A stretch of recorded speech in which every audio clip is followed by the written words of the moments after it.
sejam bem-vindos a mais um vídeo aqui no meu canal. Meu nome é Aline Oliveira e eu sou psicopedagoga.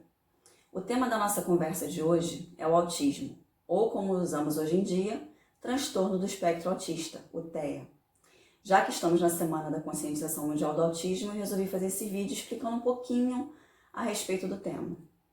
Bom, o TEA não é uma doença, e sim uma síndrome de causa biológica, caracterizada por comprometimentos em 3 áreas: dificuldade de interação social, na linguagem e comunicação e comportamento.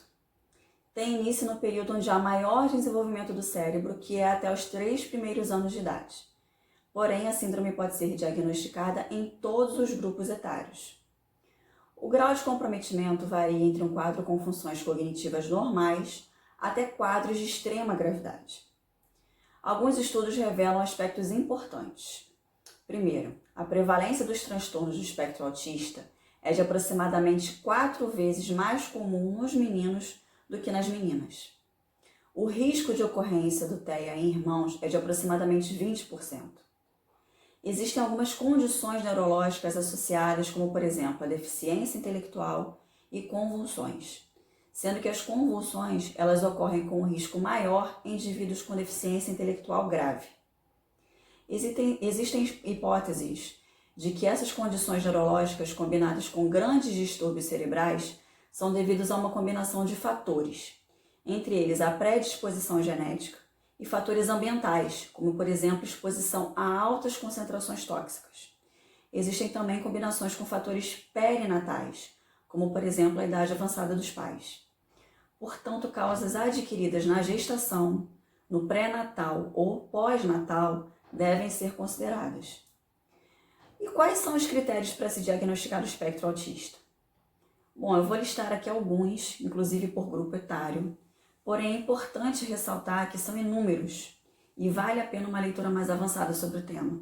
Eu vou deixar aqui embaixo algumas indicações de livros e sites, enfim.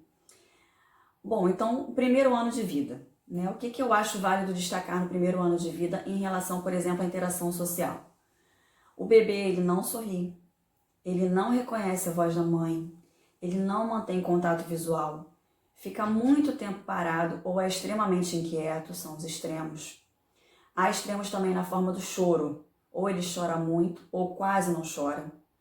Não aponta o que deseja, não interage com pessoas e nem com outras crianças. Quanto à comunicação, eles não utilizam gestos para se comunicar. Podem até emitir alguns sons ou gritos, porém não é de uma forma para se comunicar. Em relação ao comportamento e interesses, eles não possuem interesse por objetos coloridos, por exemplo, e nem pelos que emitem sons. Tem pouca apreensão ou muita apreensão na pegada de objetos. Ou eles pegam e soltam rapidamente, porque deixam cair, não tem muita força, ou eles apertam com tanta força que ninguém consegue soltar o objeto da mão deles. Eles se assustam ou até mesmo se irritam com os sons como liquidificador, sirenes, buzinas de carro. Apresentam dificuldades para dormir e para a introdução de novos alimentos. São fascinados por objetos que giram e pelos movimentos das próprias mãos. Podem se autolesionar, mordendo partes do corpo como cotovelos, mão, braço. Dos 2 aos 6 anos, o que a gente pode acrescentar além dessas características anteriores? Há uma ausência na expressão facial, eles não se emocionam, não percebem a emoção do outro. Não participam de jogos e de brincadeiras em grupo. Eles repetem o que ouvem, pode ser coisas que ouviram na mesma hora ou nas semanas anteriores. É a famosa ecolalia. Possuem uma fala pedante, ou seja, utilizam frases com palavras não muito usuais para a idade deles. Eles podem começar a ler sozinhos, mesmo sem ninguém ensiná-los. Não gostam de rotinas e de rituais. Se incomodam com mudanças no ambiente, por exemplo, trocar de móveis, trocar a posição de coisas no quarto ou em sala de aula. Realizam atividades repetitivas. Eles gostam de enfileirar coisas, enfileirar carrinhos, enfileirar bonecas, enfileirar os lápis. E na fase da pré-adolescência e da adolescência, a gente pode também acrescentar algumas características, como por exemplo, eles não gostam de ambientes sociais. Em alguns casos, usam meios alternativos de comunicação que não seja só a forma verbal. Os comportamentos agressivos podem ser acentuados. Aparecem estereotipias motoras, movimentos de formas diferentes. A memória visual fica aprimorada. Eles apresentam interesses específicos e um conhecimento intenso sobre determinado assunto. Na fase adulta, a gente pode observar que as características da adolescência normalmente se mantêm, porém há uma comunicação verbal e ele apresenta algumas dificuldades na linguagem apesar dessa comunicação verbal.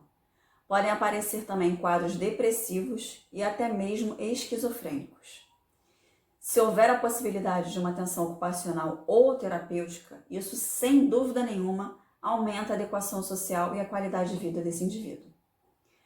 Existem muitos métodos para avaliação diagnóstica e até mesmo muitas formas de intervenção, mas o importante é que o psicopedagogo ou o profissional terapeuta tenha em mãos esses instrumentos e analise a melhor opção para cada caso, priorizando formas de colocar uma rotina adequada para esse paciente, organizando dessa forma o seu dia a dia, para que ele comece a fazer coisas simples, como por exemplo, escovar os dentes, tomar banho, colocar a própria roupa, melhorar a qualidade da alimentação, começar a manifestar formas de carinho e de emoções, realizar atividades físicas como chutar uma bola, subir e descer escadas, desenvolver um comportamento adequado em ambientes sociais e desenvolver melhor os aspectos da linguagem. Bom, eu espero ter ajudado com essas informações. Como eu disse anteriormente, eu vou deixar algumas sugestões de leitura aqui embaixo para vocês se aprofundarem um pouquinho mais. Vou deixar também algumas indicações no meu site. E não deixe de me seguir nas redes sociais e de deixar um like aqui no vídeo. Tchau, tchau!